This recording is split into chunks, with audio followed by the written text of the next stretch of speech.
દેશના સ્થાન વિશે વાત કરી કે એશિયા ખંડના દક્ષિણ ભાગમાં આપણો ભારત દેશ આવેલો છે.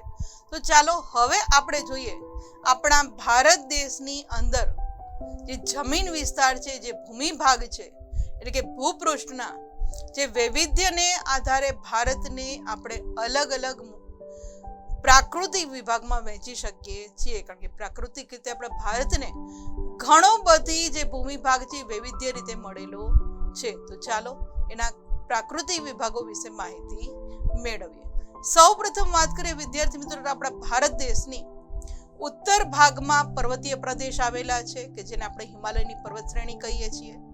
ત્યારબાદ ઉત્તરનો મેદાની પ્રદેશ વિશાળ એકદમ આવેલો છે, કારણ કે હિમાલયમાંથી નીકળતી ગંગા, યમુના, સિંધુ આ જે નદીઓ છે એ પોતાની સાથે કાંપ લાવે છે અને આ કાંપના જે મેદાનો બને છે, આ મેદાની પ્રદેશ આવેલા છે.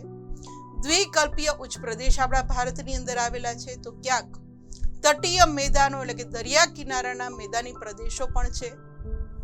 તો વળી આપણા ભારત દેશને દ્વીપ સમૂહો પણ મળેલા છે.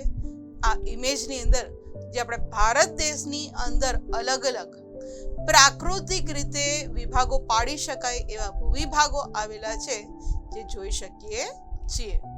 આ ઇમેજની અંદર વિદ્યાર્થી મિત્રો, જો આપણે ભારતનો અહીંયા આ મેપ જોઈએ તો એમાં અલગ અલગ રીતે ઉત્તર બાજુમાં આખું પૂર્વથી પશ્ચિમ તરફ આખી હિમાલયની શ્રેણી જોવા મળે છે, ક્યાં ગંગાના મેદાન જોવા મળે છે. તો નીચે દક્ષિણ ભાગમાં દરિયા કિનારાના મેદાન છે, તો ક્યાંક રણ પ્રદેશ છે.